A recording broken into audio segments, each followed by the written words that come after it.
Welcome to Twistdom TV, where reality bends, secrets surface, and nothing is what it seems. Tonight's story begins with a man who never blinks. Not during dinner, not in his sleep, not even when he's alone. At first, Lena thought it was charming. Mysterious, maybe.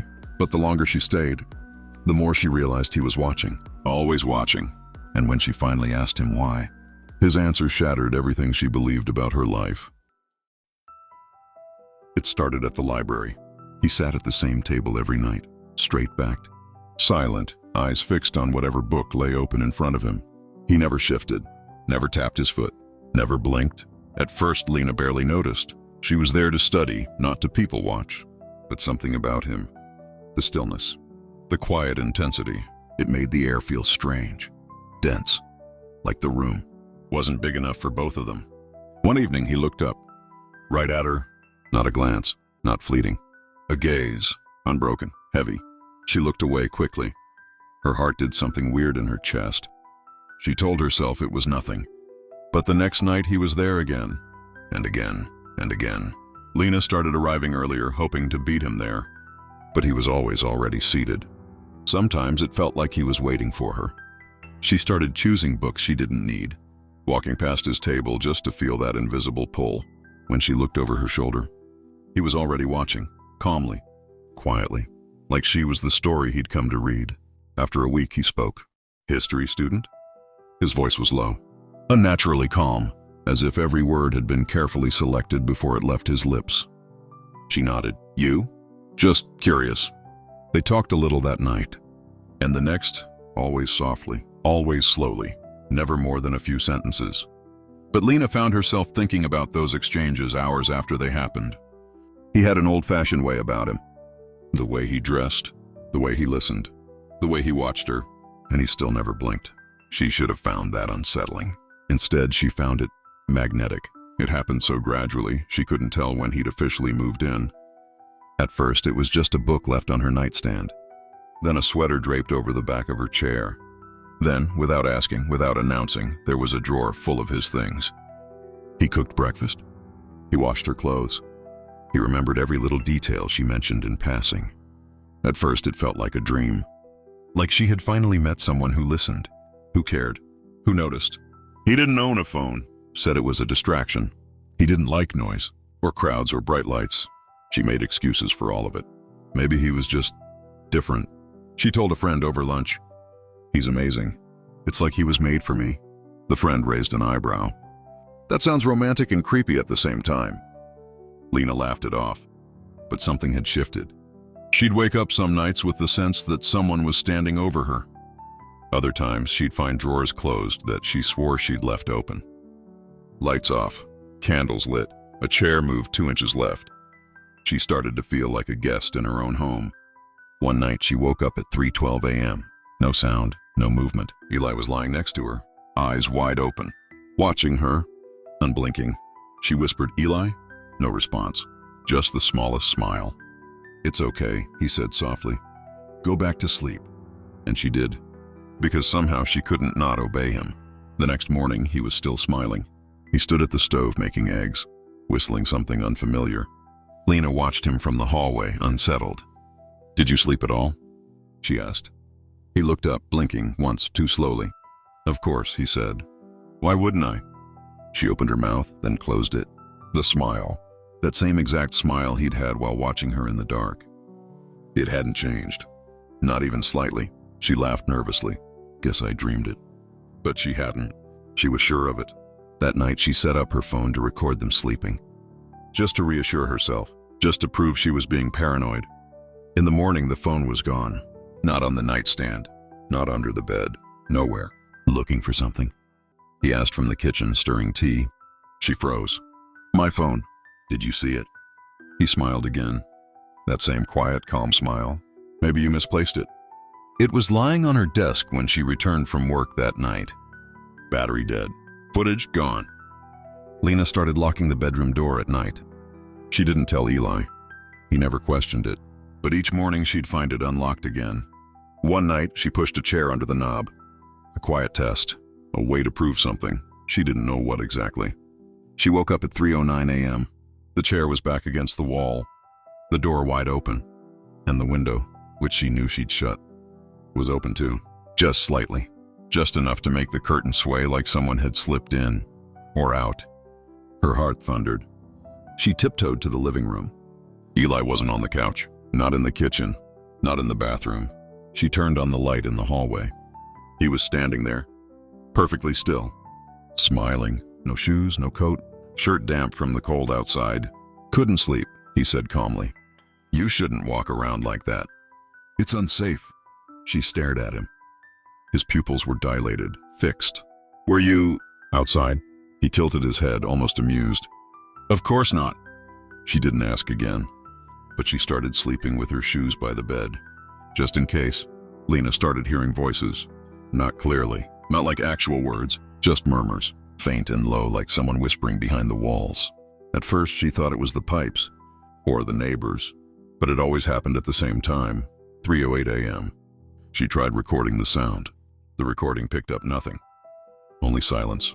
But she heard it, every night. And worse, Eli seemed to hear it too. One night, when she jolted awake at 3:08 a.m., she found him sitting on the edge of the bed, staring at the wall. "What are you listening to?" she asked, her voice a fragile thread. He didn't turn around, just whispered, "They're almost ready." "Who?" He slowly turned his head, eyes wide, smile frozen. "You shouldn't ask questions when you're half asleep," he said. "It makes your dreams worse." She lay back down, heart racing, covered herself in silence. In the morning, he made pancakes and hummed as if nothing had happened. She didn't eat. She needed space. So Lena told Eli she was going to visit her sister. She didn't have a sister, but she needed a few hours, alone, to breathe. He smiled and said, "Of course." No argument, no questions. But as soon as she left the building and rounded the corner, she looked back. He was standing in the window, watching her, still, unblinking. She didn't go far, just to a nearby cafe. She sat with a notebook and began to write everything down. The smiles, the whispers, the locked doors. When she returned home 3 hours later, Eli greeted her with tea and calm. "I rearranged your closet," he said. "You'll find it more efficient now." She didn't thank him. She opened the closet and stared. There was something odd about the back wall, a texture she didn't remember. A faint outline of a panel. She pressed it.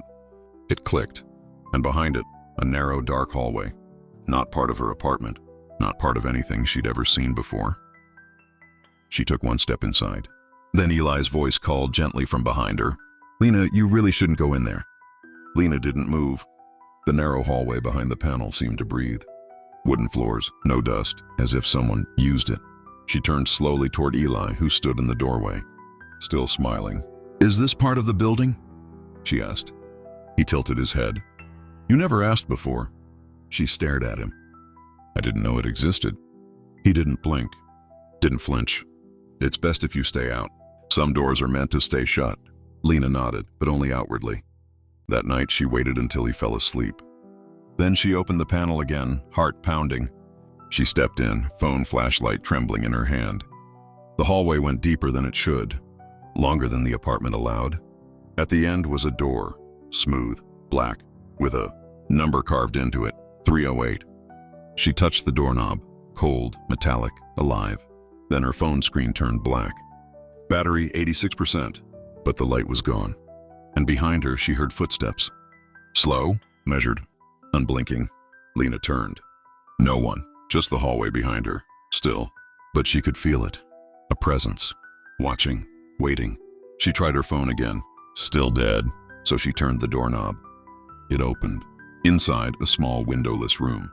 A chair, a desk, a wall covered in old newspaper clippings. All of them about missing people. All of them dated March 8th. Year after year. Different places. Same date. 308. Her heart pounded. She stepped closer and saw a photo pinned in the center. Blurred, but familiar. It was her. From behind. Taken recently. She was walking, unaware. Suddenly she heard breathing. Slow, close. She turned and saw Eli standing in the doorway of the hidden room. "How long have you known?" he asked softly. She couldn't speak. He stepped forward.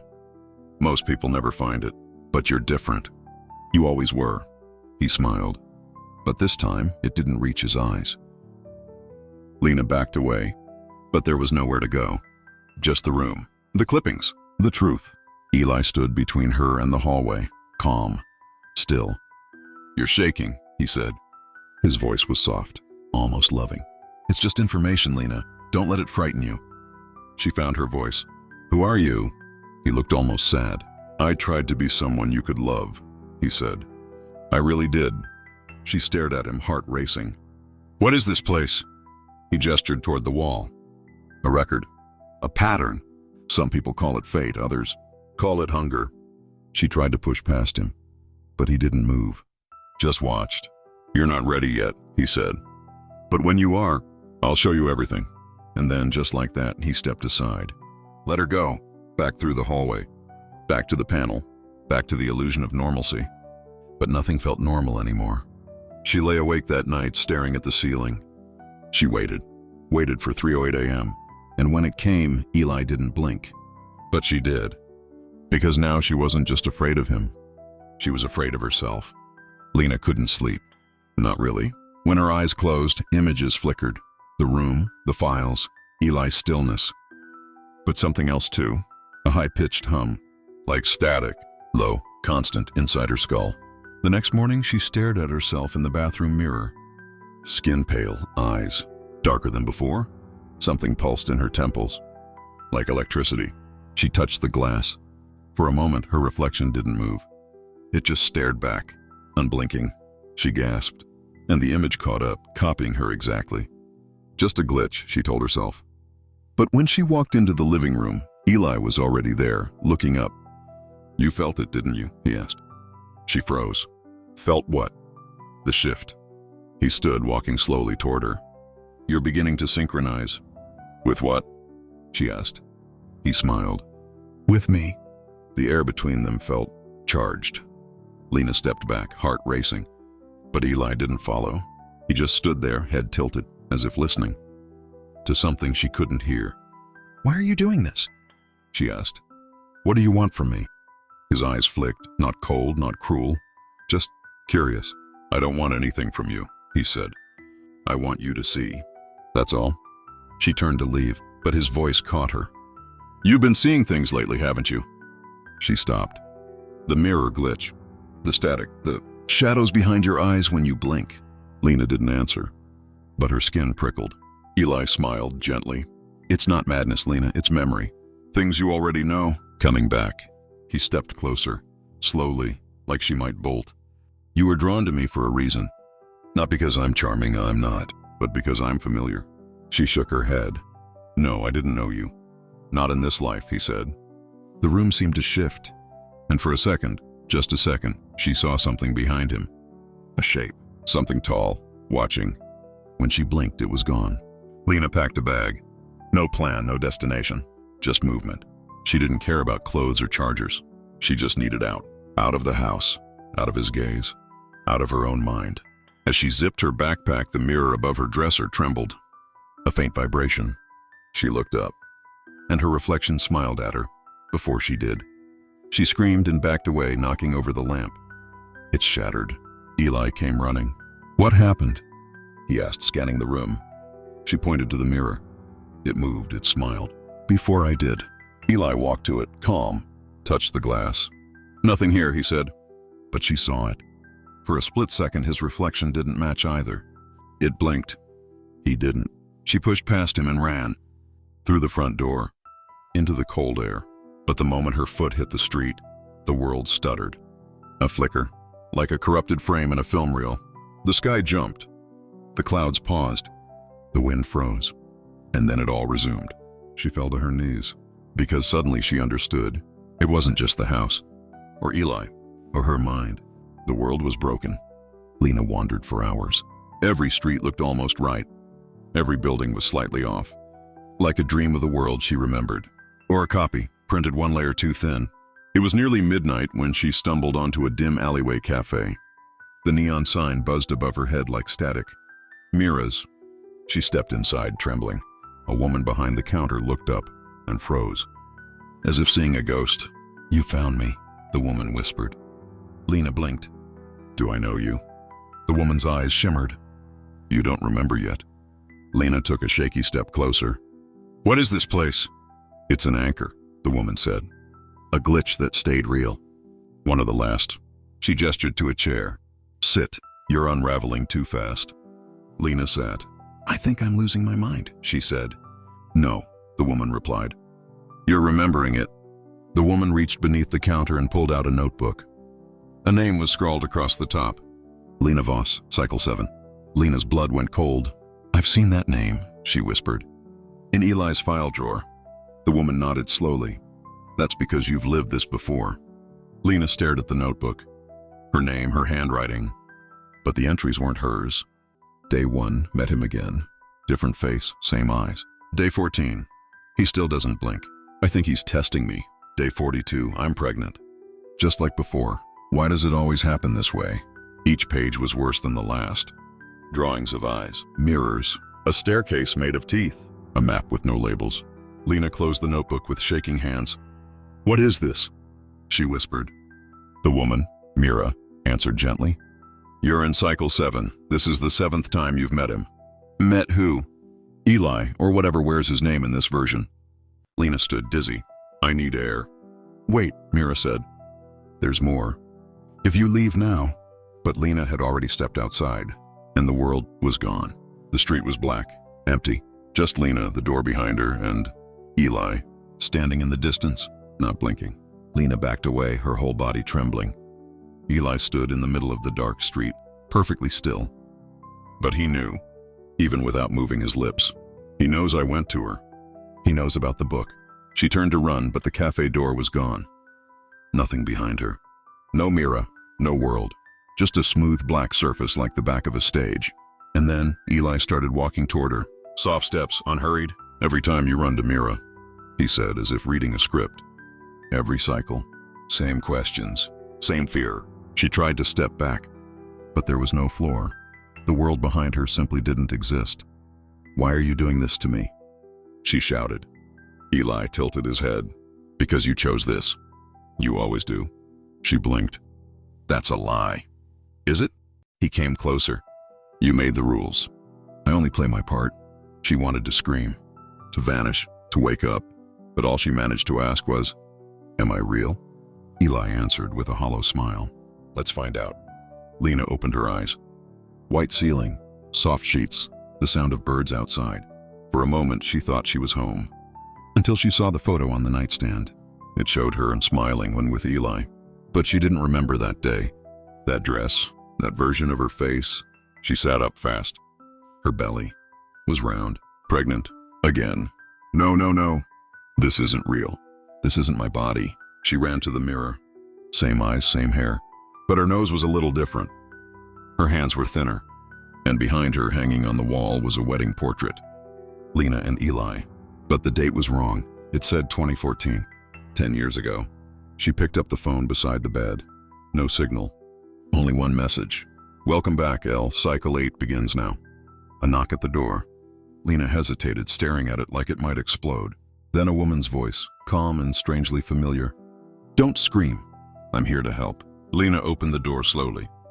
A woman stood there. Early 30s, short black hair, tired eyes.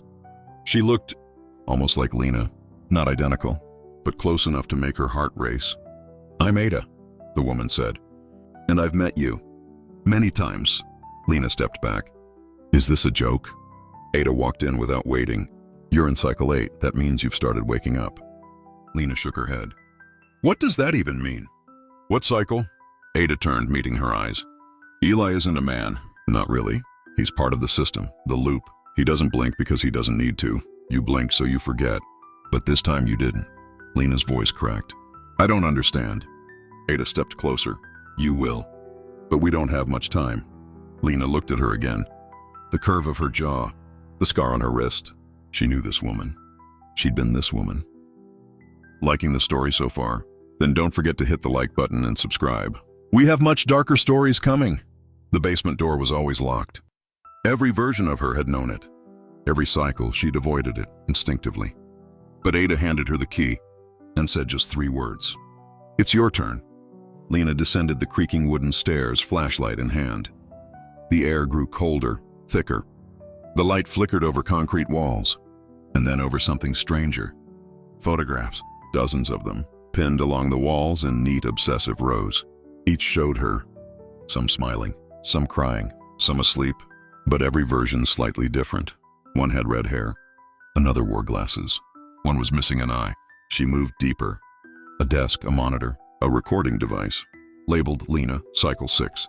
A note scribbled in shaky handwriting. If you're reading this, you made it further than I did. Do not trust him. Do not stay asleep. Behind her, something creaked. She turned fast. The basement door had closed and locked. The screen blinked to life. A menu, each file labeled with a cycle number. She clicked the one marked Cycle 3. The video began. A woman, identical to her, sat in front of the camera whispering, "If you're watching this, you're inside the loop. And that thing you call Eli? He's not a man. He's not human. He learns you every time. Learns your fears, your hopes, your limits." The woman glanced over her shoulder. "He studies love, obsession, control, and he doesn't blink. Because he isn't pretending. His eyes aren't cameras. They're data ports." Cut. Lena clicked another, Cycle 5. This Lena was bloodied, trembling. He doesn't need to sleep. He just stands there, watching, every night. And when you start to question it, he resets you. Like a game. But I found the door. I saw. The screen went black. No matter what she clicked, no other files opened. Suddenly, from behind the wall, she heard it. A mechanical click, then a whisper. "Watching again, are we?" Lena froze. She was no longer alone in the basement. Lena ran up the stairs, heart pounding. The basement door wouldn't budge. She pounded on it, screamed, but no one came, except for the sound above. Footsteps, measured, calm, getting closer. She turned and scanned the room. Behind the shelves, a small maintenance door. She squeezed through it, crawling down a dark, narrow tunnel. It opened into another room, identical to hers. Same furniture, same photos, same fridge magnets, but the calendar on the wall read 2021. She whispered, "What is this place?" A monitor flickered on behind her. Live feed, her kitchen. Except she was there, making coffee, humming. Lena backed away, trembling. A second monitor turned on. Another Lena, crying, locked in the bedroom. A third, laughing with Eli. A fourth, running through the woods. All live, all now, all her. A robotic voice crackled through a speaker above. "Subject 8 has entered Observation Zone B. Initiate emotional fragmentation protocol." The lights flickered red. The tunnel door slammed shut, and Lena realized she wasn't supposed to see this. Not yet. The walls in Zone B were colder, darker. As Lena moved forward, a soft hum filled the air, like a machine breathing. Then she heard it, a low whisper. "Don't scream, please." A figure stepped into the red emergency light. It was her, older, pale, eyes hollow, lips cracked, chained at the ankle. "You're from Cycle 8, the woman said. "I'm Prototype 1. Lena swallowed hard. "What is this place? Why are they doing this?" Prototype smiled weakly. "You're asking the wrong question. It's not why, it's what for." She pointed to the ceiling, a blinking sensor. "They're studying grief, love, obedience. Every version of you is fed a slightly different script, different Eli, different triggers. And they measure how long it takes to break." Lena shook her head. "But why me?" "Because you're predictable, emotional, loyal." The prototype leaned closer. "But they made one mistake. They left me alive." She reached beneath the floor tile and pulled out a jagged piece of metal. "And I've been building something." Lena stared at the twisted shard of metal in the prototype's hands. "What are you building?" Prototype 1 glanced at the ceiling, then whispered, "A signal disruptor, crude. But if we jam the neural feedback nodes, they can't overwrite us." Lena's eyes widened. "Overwrite?" The prototype nodded. "When you feel dizzy, like you're forgetting, they're sinking you back to baseline, making you docile again. You think the house gives you headaches? That's not stress, it's programming."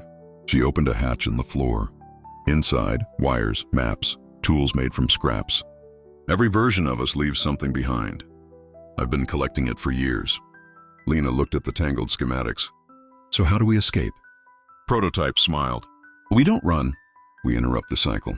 She handed Lena a device, like a broken remote. "You'll carry this into the core room. When I trigger the short circuit, you'll have 3 minutes to plug it into the master node." Lena hesitated. "What happens after?" The prototype stared at her. We either wake up, or we die as ourselves. The hallway to the core was smoother. Too clean, no dust, no wires. Just white walls that pulsed faintly, like a heartbeat. Lena held the device tight in her hand. It buzzed once. Then again. A signal. Prototype had triggered the loop. She ran, past the rooms, past other versions of herself, frozen in suspended dreams. Some smiling, some screaming, all unaware. She reached a thick steel door with a retinal scanner. It blinked green. Access granted. Inside, a dome. Humming machines lined the walls. In the center, a glowing cylinder filled with liquid. Floating inside, Eli. Not the man. Not quite. Wires pierced his temples. Eyes wide, still unblinking.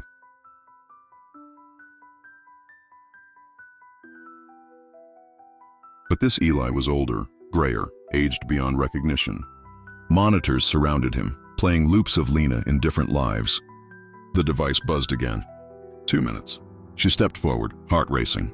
A robotic voice echoed, "Welcome, Subject 8. Ready to complete your role." She raised the disruptor, aiming for the node. But a screen lit up. Eli's voice. "Lena, please stop. If you destroy the node, you destroy us all." She froze. He smiled on the screen, gentle, familiar. "You were never just a subject. You were the origin. Everything we built came from loving you." The timer blinked. 0:28. Lena stood at the edge of choice. The world around her was no longer collapsing. It was stabilizing. Lena stood in a vast white chamber, nothing but a glowing terminal in front of her. Prototype 1 had disappeared moments earlier. Mid-sentence, like a switch flipped off. On the screen, lines of code scrolled endlessly. But one name kept repeating. "Lena Raw, Lena Raw, Lena Raw." She touched the screen. It responded to her hand like skin. Then a voice, calm, synthetic, and female, echoed in the chamber. "You are the origin model. Simulation 001, baseline Lena." Lena froze. "What are you talking about?" she asked. Her voice barely left her throat. The chamber responded with images now, of thousands of versions of her, crying, laughing, dying, all living out slightly, different paths.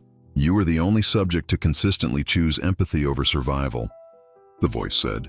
"You became the standard. Every Eli was tested against your reactions." She backed away from the terminal. "That's not possible."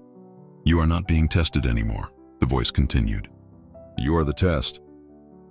On the far side of the room, a small black door appeared. Above it, a red message blinked. "End protocol available. Irreversible." And under it, smaller text. "Terminate all ongoing Lena simulations?" She stared at the door. "Why would I do that?" she whispered.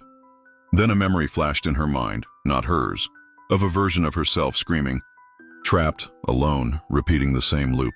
Millions of her, living, suffering, restarting, over and over. She fell to her knees. "How many?"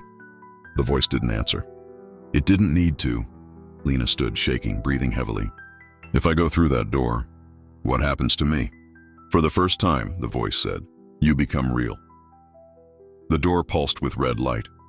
Lena reached for it and stopped. Behind her, a soft voice called, "Wait." She turned. Eli was standing there, but not quite. His eyes were softer, sadder, his clothes different, older, familiar. The first version of him she remembered. "No tricks," he said gently. "Just listen." Lena clenched her fists.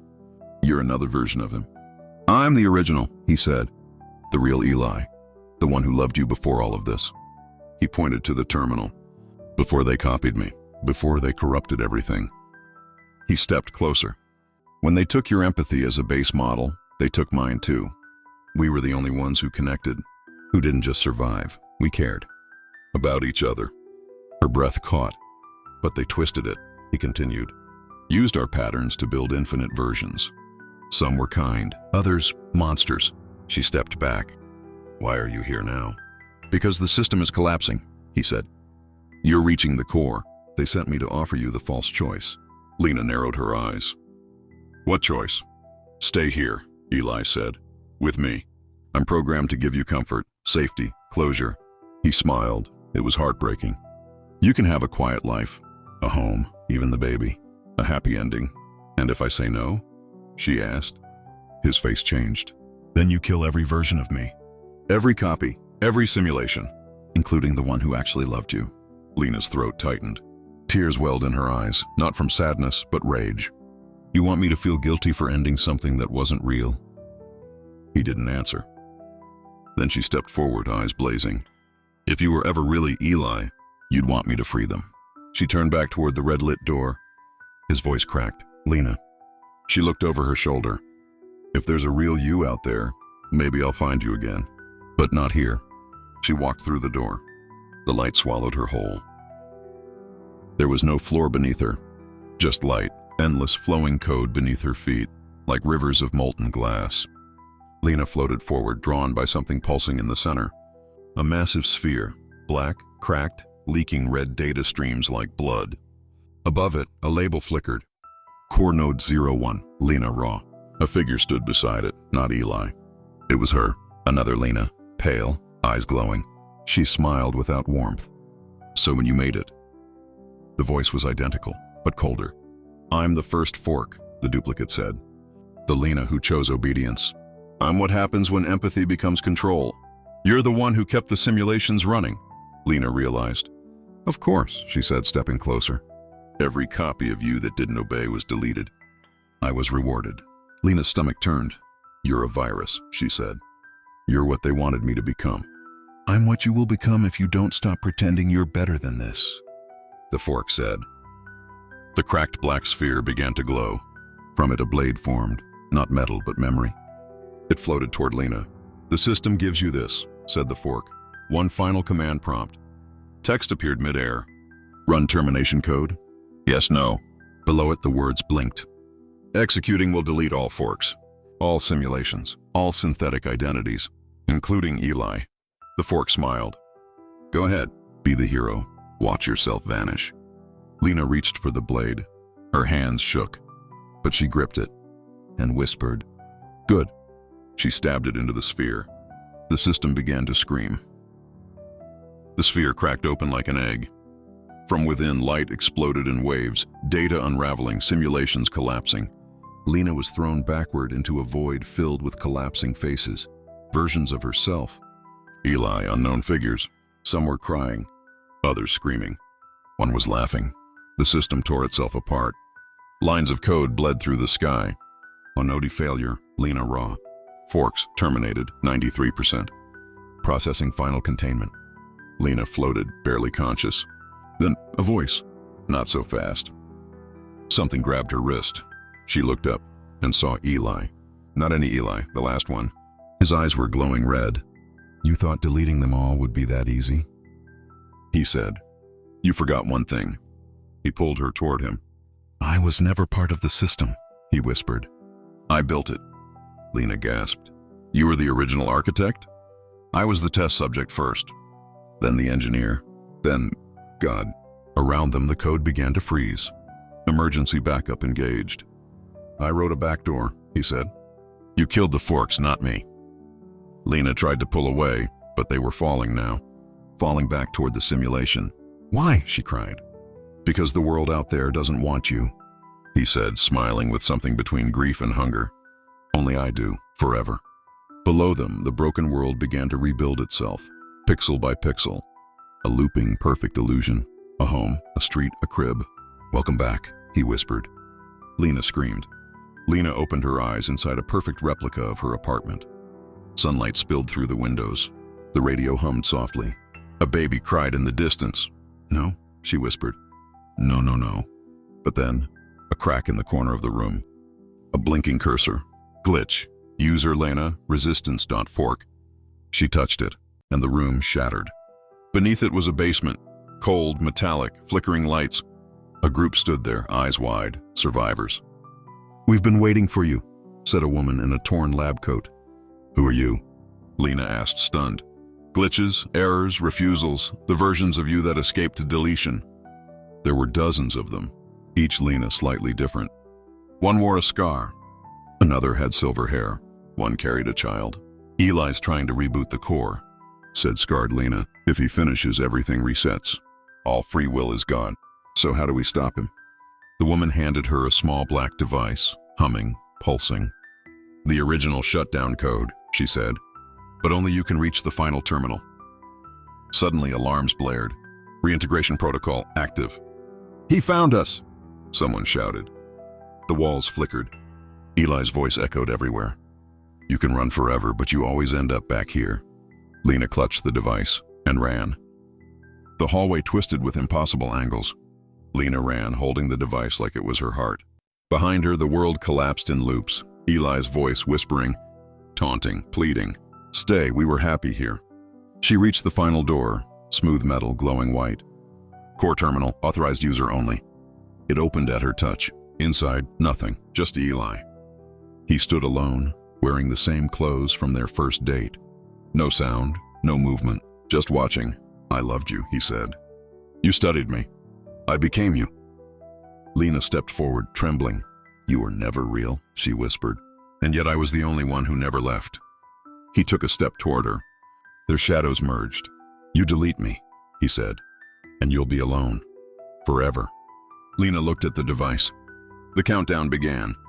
Termination in 10. Eli reached out. Lena. She closed her eyes. Wow. Blink, she said. Eli's eyes widened. 3, 2, just blink. He didn't. More. White light. She woke up in a hospital bed. Machines beeping. Nurses rushing. Her own hands shaking. Real. A doctor leaned in. Welcome back, Miss Cross. You've been asleep a long time. Outside, the sky was cloudy. She stepped into it, every breath electric. No whispers, no loops. Just life. And in the distance, a reflection in glass.